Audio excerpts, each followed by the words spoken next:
Okay, then some interesting stuff has been happening in Russia, and I was like, why don't like since they don't want to really have a war, right?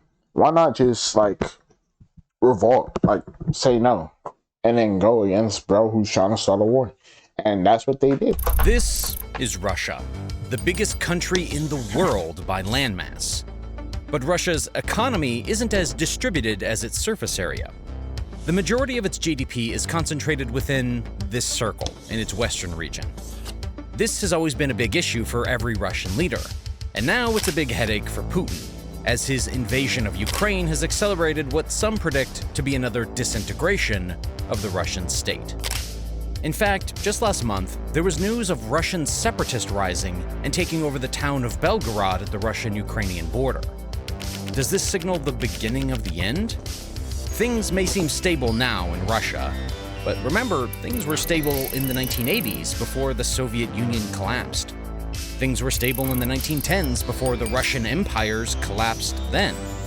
So even though things look stable now, we can't rule out a collapse, because similarities have started to appear to those who know Russian history.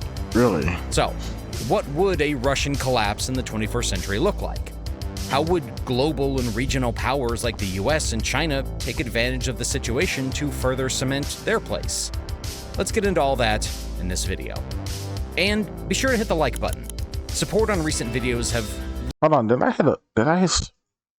Okay, then I forgot if I was recording. Really meant a lot, and I truly mean it when I say my channel would be nowhere if it wasn't for the support and likes.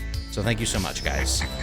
Many have pointed out that Putin is making the same mistakes that many Russian leaders before him have made. And this may lead Russia down a similar path of disintegration like it did before. You see, the roots of Russia can be traced back to a small empire of Moscow. Of course, Russia's history, much like any other country's history, is long, but don't worry, I'll keep it quick. It is important to understand its history because, as the quote earlier points out, national interest is predetermined by history, at least in this case. Back in the days, Moscow was a peaceful place, but it became not so peaceful when the Mongols invaded in the 1200s, then ruled over it, extracting value out of its natural resources and people. This became a great lesson for Russians as they learned Moscow, or the core of Russia, is hard to protect since there is no natural protections like an ocean or mountains. So when Ivan the Great freed Russia from the Mongols in the late 1400s, he set out to expand Russia and create a buffer zone between Moscow and Moscow's enemies. After Ivan the Great's death, Ivan the Terrible became the Tsar of Russia. Unlike his name implies, he actually continued Russian expansion far into the east, bringing Siberia under Moscow's control. Side note, he got the nickname Ivan the Terrible because of his reign of terror against the Russian nobility. After he died in 1584, Moscow goes into civil war, it's invaded by Poland, but Polish rule only lasts a couple of years, then Moscow goes back into chaos, and that chaos continues until Mikhail Romanov takes over Russia in 1613. From there on, the Romanov dynasty continues ruling over Russia for 3 centuries and continues expanding Russian borders here and there. In fact, during the dynasty, Russia expanded all the way up to Alaska, and until 1865, Alaska was actually a Russian territory. In 1865, Russia sold Alaska and the Aleutian Islands to the United States. Now, we did speed through a lot of history here because mainly it didn't relate to the story, but here's what's really important. This is Russia's map in 1914. They have expanded a lot, from a small city of Moscow when the Mongols invaded, to this. Now it's a full-on empire. In fact, it's the biggest empire in the world, all in an effort to create a buffer between Moscow and Moscow's enemies. Then, in 1914, Russia decided to enter World War I.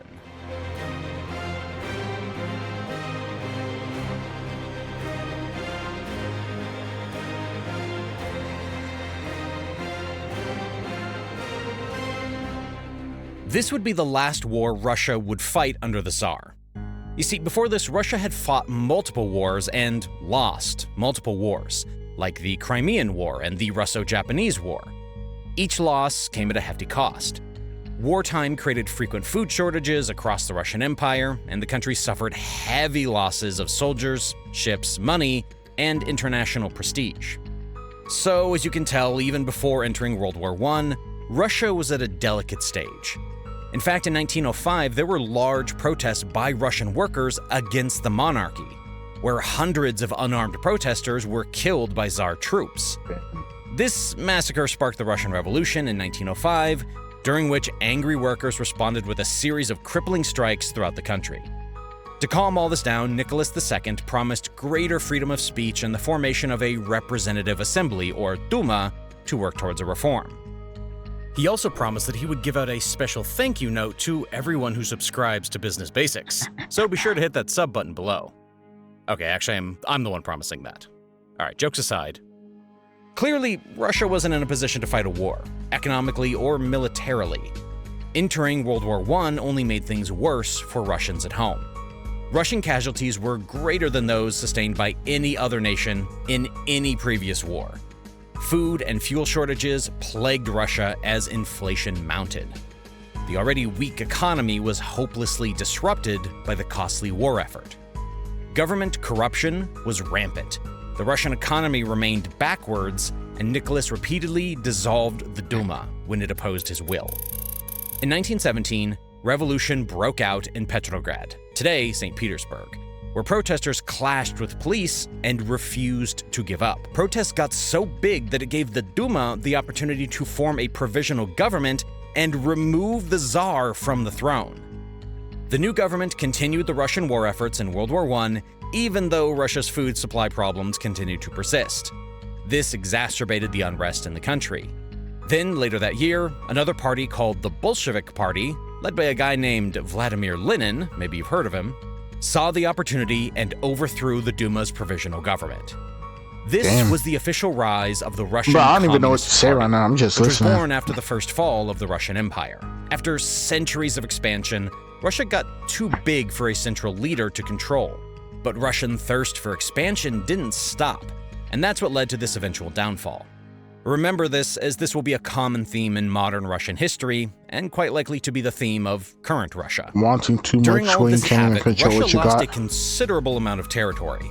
One of the most significant losses was the territory of Poland, which had been partitioned between Russia, Prussia, and Austria-Hungary in the late 18th century. In 1918, Poland declared independence and fought a war against Soviet Russia to secure its borders. The war ended with the Treaty of Riga in 1921, which recognized Polish independence and gave Poland control of significant territories that had previously been part of the Russian Empire. In addition to Poland, the Soviet Union also lost control of Finland, which declared independence in 1917, and fought a brief war against Soviet Russia in 1918. The resulting Treaty of Tartu in 1920 recognized Finland's independence and established the new border between Finland and Soviet Russia. Similarly, Estonia, Latvia, and Lithuania also declared independence in 1918 and fought wars against Soviet Russia to secure their independence. The resulting treaties recognized their independence and established new borders between them and the Soviet Union. Finally, after the end of World War I, How does your building stack up? Visit Nudura.com for more information. What kind of building is that? Romania gained significant territories from Russia as a result of the Treaty of Bucharest in 1918. These territories included parts of Bessarabia, Bukovina, and Transylvania. Overall, the loss of these territories was a significant blow to the Soviet Union, which had hoped to maintain control over its former imperial territories. After everything was settled, Russia lost about 30% of its territory. Overall, the loss of these territories was a significant blow to Russia's prestige and power, which really? eventually led to new leaders taking control at the helm. They The wanted loss it of back. territory had several economic consequences for Russia. The territories that Russia lost were rich in natural resources like timber, minerals, and agricultural land, which were important sources of income and exports. Losing access to these resources had a significant impact on the Russian economy, which was already struggling after World War I and the Russian Revolution. The loss of these territories also had an impact on Russia's economic and trade relations with other countries. The newly independent states that emerged from the territories that Russia lost often pursued their own trade policies, which were different than Russia's. This affected Russia's access to markets and goods, as well as its ability to negotiate trade agreements. In addition, the loss of these territories weakened Russia's ability to project power and influence in the region. This made Russia more vulnerable to external threats and challenges, which affected its economic stability and growth. The loss of these territories also had a profound impact on the Russian national identity and psyche, which had been tied to the idea of a powerful and expansive empire. The loss of these territories challenged this identity and contributed to a sense of loss and disillusionment among many Russians. Overall, the loss of territory had a significant impact on the Russian economy and society, which was felt for many years. This economic hardship helped Stalin consolidate power, who came into a leadership position in the late 1920s. After taking control, he implemented a series of policies that aimed to rapidly industrialize the Soviet economy at any cost. This meant forced collectivization of agriculture and the development of heavy industry. This policy was aimed at transforming the Soviet Union from an agricultural society into an industrial powerhouse, and it led to significant economic growth and modernization. However, the policies of forced collectivization and industrialization also had significant human costs. Millions of people were forcibly relocated to collective farms, and many died in famines and other disasters that were caused by the disruption of traditional agricultural practices. Damn. The development of heavy industry was also accompanied by poor working conditions and a lack of regard for worker safety, which led to many accidents and deaths. The Stalinist regime was also characterized by brutal repression of political opposition. Stalin's regime was responsible for the execution of hundreds of thousands of people, and millions more were sent to labor camps or imprisoned in the infamous Gulag system.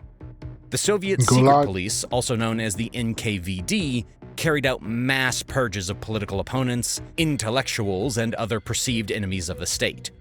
The regime also implemented strict censorship and propaganda measures to control the flow of information and maintain its grip on power.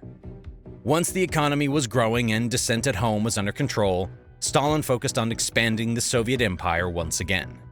Now, this is a mistake I made in a previous video that many of you pointed out. I called the Soviets the good guys in World War II, when in fact this really wasn't the case.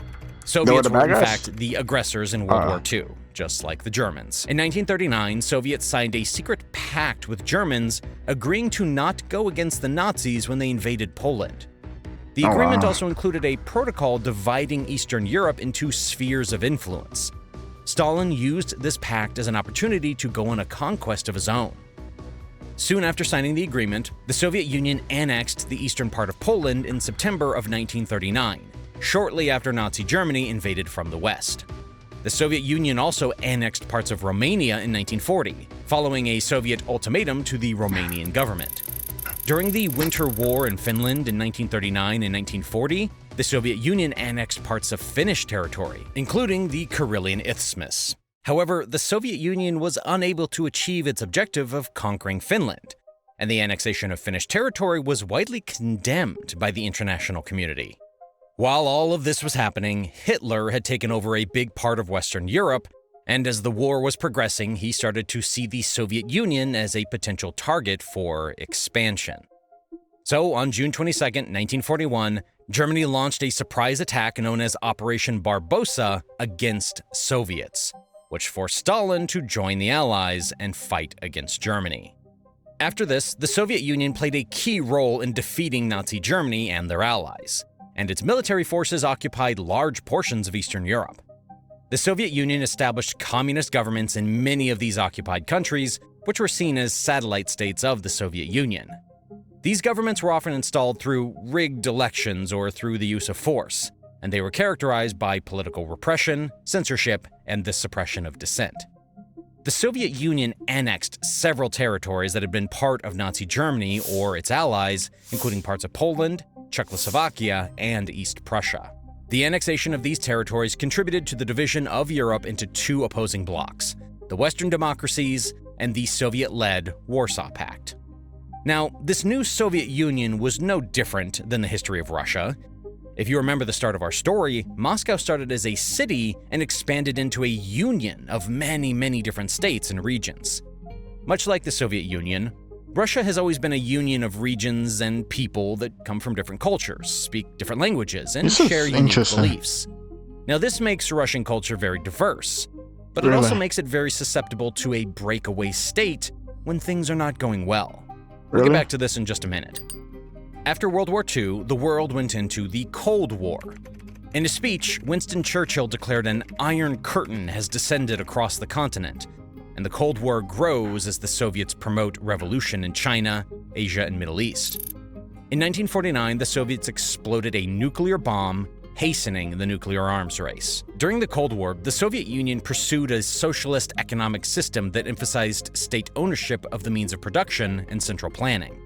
The Soviet economy was heavily focused on heavy industry and military spending, with a large portion of resources devoted to the production of weapons and other military equipment. While the Soviet economy grew rapidly in the years immediately following World War II, that all slowed down as productivity slowed down.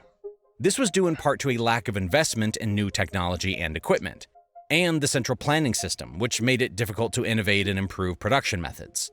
Much like today's Russia, the Soviet economy was heavily dependent on exports of oil, gas, and other natural resources to earn foreign currency. However, fluctuations in global commodity prices and changes in international demand made it difficult to maintain a stable source of income. The economy was also never able to become diversified because it wasn't a free market. It was centralized decision-making, aka a modified version of a communist system. In this system, the government would set targets for production and allocated resources. This made it a very inefficient economy when it came to serving its citizens. Here's a simplified explanation on why this didn't work. Family is like a box of Why didn't it work? Let me Your know. underpants Can I skip this? Thank you. The government would tell workers what they needed to work on. Okay. So you would get orders to make a bunch of cereal for the country, but many factories are getting the same orders. That means you aren't producing a lot of bread. But now let's say public taste changes and they want bread instead of cereal. You, as a factory owner, aren't able to just switch your resources to producing bread because you are required to follow orders from the government. Bruh. Now, governments are always slow to adapt, so demand for cereal isn't what it used to be and supply is the same. So you have an overproduction of cereal and a shortage of bread. I realize this is a very stupid example, but No, hopefully that you makes guys sense. get my point. Yeah. Now imagine this happening across the whole economy. So basically, see why when they this is want a to problem. change to something else, they And a can't quick because the reminder to hit government that is like slow. button if you haven't already. I apologize for the interruption. Okay, let's get back to the video. On top of all this, the Soviet Union also faced economic sanctions and embargoes from the West, which further strained the economy. One of the most visible effects of the Soviet Union's economic challenges was the shortage of basic goods, such as food, clothing, and household items. Queues for basic goods were common, and many people had to rely on the black market to obtain essential items. The economic challenges also led to a decline in the quality of life for many of its citizens. Housing conditions were often cramped and inadequate, and public services such as healthcare and education suffered from underfunding and neglect. Despite the Soviet Union's emphasis on equality, many workers had low wages and limited opportunities for advancement. The lack of incentives for workers and managers to increase efficiency or reduce waste also contributed to low productivity and poor working conditions. Then, in the 1980s, Soviet leader Mikhail Gorbachev introduced a series of economic reforms, known as perestroika, in an attempt to modernize the Soviet economy. Perestroika was intended to modernize and restructure the Soviet economy in order to improve productivity, promote innovation, and encourage greater efficiency. The reforms were broad and encompassed many different areas of the Soviet economy, including agriculture, industry, and foreign trade. One of the key aspects of perestroika was the decentralization of economic decision-making. Under the previous system of central planning, enterprises had little autonomy in deciding what to produce and how to allocate resources. Perestroika aimed to give enterprises greater flexibility in those areas, in order to encourage innovation and improve efficiency. Another important aspect of perestroika was the promotion of market-oriented reforms. This included the introduction of limited private enterprise, the development of a stock market, and greater opportunities for foreign investment. The hope was that these reforms would encourage innovation and promote greater efficiency in the Soviet economy. Perestroika also aimed to promote greater openness and transparency in government and economic affairs. This included the relaxation of censorship and the encouragement of public debate on economic and political issues. Despite these goals, the implementation of perestroika was uneven and often met with resistance from conservative elements within the Communist Party and the Soviet bureaucracy. The reforms were also hampered by a lack of clear direction, and a failure to address fundamental problems within the Soviet economy. While the economy and citizens at home struggled, Russia entered another war in Afghanistan, which many see as a common trend before the fall of a Russian empire. On Christmas Eve, 1979, the Soviet Union began an invasion of Afghanistan to support the communist government there because it didn't want the region to fall to NATO's hands, as it considered it to be an important geopolitical location. The Afghan war quickly settled down into a stalemate, with more than 100,000 Soviet troops controlling the cities, larger towns, and major garrisons, and the Mujahideen moving with relative freedom through the countryside. This forced the Soviets to dedicate more resources to the war instead of focusing on improving the domestic economy. The war became a quagmire for what, by the late 1980s, was a disintegrating Soviet Union. By then, the Soviets had suffered tens of thousands of losses. The war wreaked havoc, not only on Afghanistan, but on the Soviet Union, whose economy and national prestige took a severe drubbing. Back at home, perestroika failed to modernize the Soviet economy and address the deep-seated problems that had been developing over decades of central planning and bureaucratic inefficiencies. Decades of economic challenges had exacerbated the economic inequality.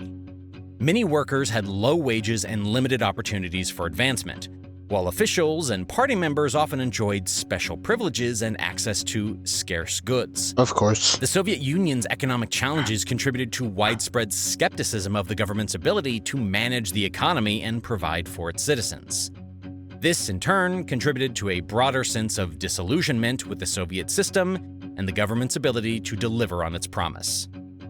By now, the USSR had become one of the biggest nations in the world, occupying nearly 1/6 of the Earth's landmass, and was made up of 15 republics: Armenia, Azerbaijan, Belarus, Estonia, Georgia, Kazakhstan, Kyrgyzstan, Latvia, Lithuania, Moldova, Russia, Tajikistan, Turkmenistan, Ukraine, and Uzbekistan. But cracks were now beginning to show. The divide between the extreme wealth of the elites and the poverty of Soviet citizens created a backlash for younger people who refused to adopt Communist Party ideology as their parents had. Meanwhile, Gorbachev's reforms were slow to bear fruit and did more to hasten the collapse of the Soviet Union rather than help it. A loosening of controls over the Soviet people emboldened independence movements in the satellite states of Eastern Europe. Political revolutions in Poland in 1989 sparked other, mostly peaceful revolutions across Eastern European states and led to the toppling of the Berlin Wall. An unsuccessful coup by Communist Party hardliners in August 1991 sealed the Soviet Union's fate by diminishing Gorbachev's power and propelling democratic forces, led by Boris Yeltsin, to the forefront of Russian politics. On December 25th, Gorbachev resigned as the leader of the USSR. The Soviet Union ceased to exist on December 31st, 1991. All 15 republics we talked about earlier became independent states. The Soviets also lost control of territories it controlled in Finland, Poland, and Romania. Collapse also led to a sharp decline in industrial output and a rise in unemployment. In 1991 alone, the GDP dropped by about 1/6, and the budget deficit was approximately 1/4 of GDP. Hyperinflation ran rampant because of this and led to the collapse of local currency in newly formed Russia. Just to put into perspective how bad this economic downturn was for Russia, it is widely believed to be worse than the 1930s Great Depression that was experienced in the United States. Damn. While all this was happening, Chechnya tried to gain independence from Russia, where Putin used brutal tactics to kill the revolution. I have a detailed video about this on the second channel if you guys are interested in the full story. After one of the fastest privatization efforts, which gave rise to loads of oligarchs, Russia was on its way to become a democracy and a market economy.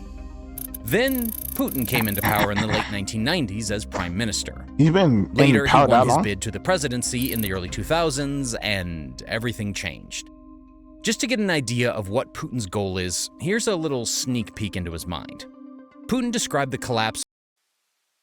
Hey, does he just want to get territory back? Do you have a big Steam library like I of the Soviet Union as the greatest geopolitical disaster of the 20th century.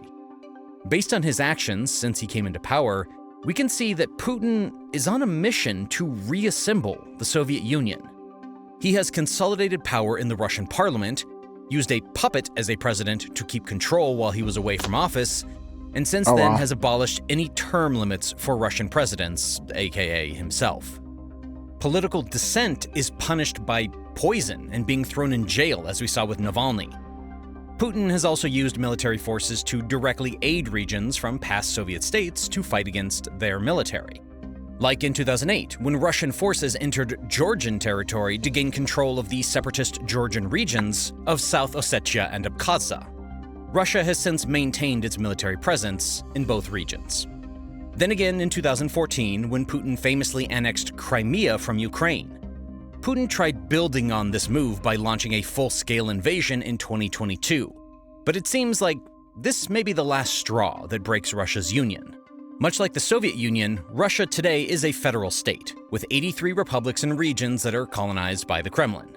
It's the biggest nation by landmass, spanning across 11 time zones. 20% of its population is not ethnically Russian, but instead belong to local indigenous nations. Once again, following its thirst for expansion, Moscow is in a war where it's bleeding men and resources, all while its domestic economy is struggling. Worse yet, this has become a war of ammunition, where Moscow is fighting to keep up with supplies from the whole West. Oh yeah, I heard that they were planning, they were supposed to have it done already, but they're not getting it done fast enough. So basically, he's just rushing it now. So sum it all up. Basically, history repeats itself. Bro, instead of taking care of his citizens and fixing the cracks in his system that are leading to the downfall of his state, I say state, but country, he decides to go and do a war, which speeds up the collapse. In a war where Russia is expected to outlast NATO's pockets, all while being cut off from global trade as the most sanctioned nation on Earth. This seems like a recipe for disaster. With casualties continuing to pile up and no end in sight for President Vladimir Putin's messianic revanchism, the eventual dissolution of the Russian Federation can no longer be dismissed out of hand. Ever since Putin targeted specific nationalities such as Sakha, Tatars, and Chechens for conscription, the cry for autonomy has picked up. Of course, this desire to be free is nothing new, especially among Russia's minority regions. Previously, the Kremlin was always able to snuff out extremists who could pose a problem. But now this time, the internet. desire may be different. Yep. Kremlin resources are running thin, and Western governments are more willing than ever to fight Russia against its brutality. Russia has a long history of leaders employing a mix of carrots and sticks to keep the country's far-flung regions united. Tsars granted cultural autonomy to some conquered nations, while they violently forced assimilation on others. The Soviet regime followed that same playbook, sometimes celebrating national identities, sometimes deporting and punishing peoples deemed unfaithful to the Soviet project. Under Putin's rule, growing socioeconomic disparities between residents in rich metropolitan centers and those in poorer provincial regions have generated tensions. The war in Ukraine could increase calls for greater autonomy from Moscow.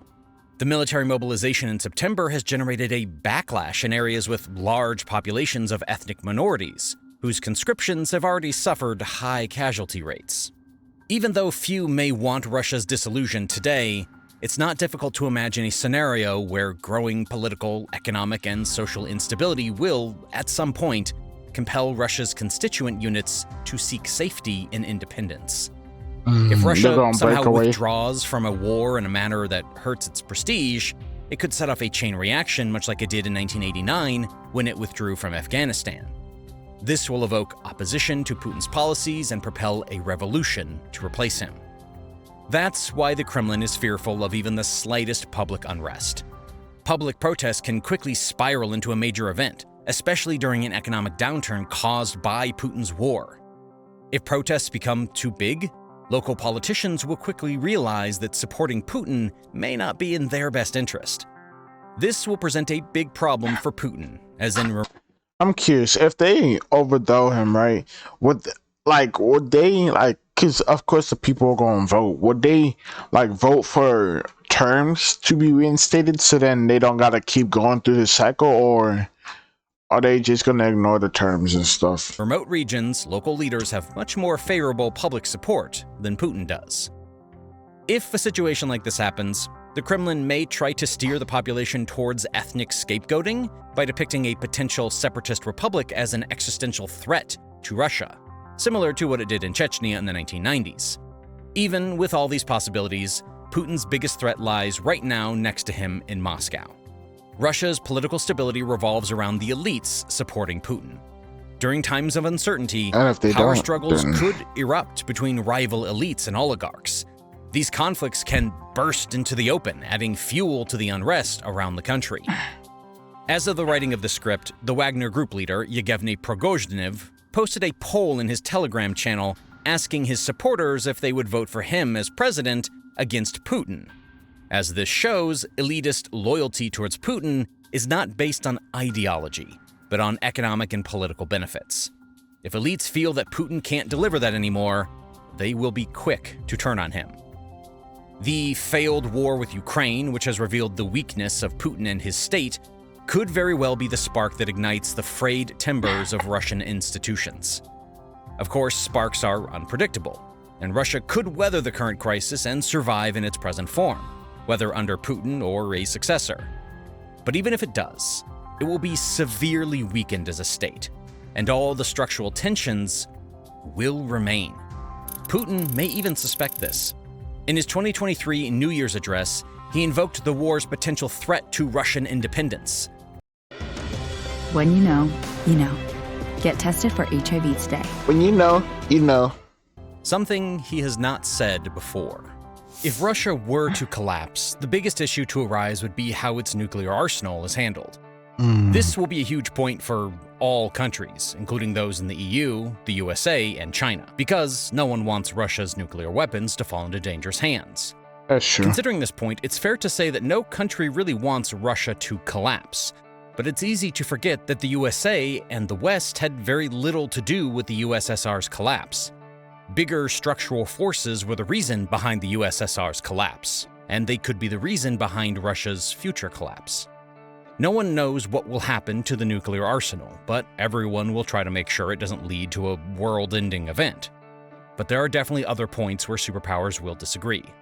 China is heavily dependent on imported energy to fuel its rapid economic growth, and Russia has become an increasingly important supplier of oil and natural gas to China in these recent years. In 2020, Russia was China's largest supplier of crude oil, accounting for around 15% of China's total crude oil imports, and also supplied around 12% of China's natural gas imports. If Russia were to collapse, it could disrupt the flow of oil and natural gas to China, potentially leading to shortages and higher prices.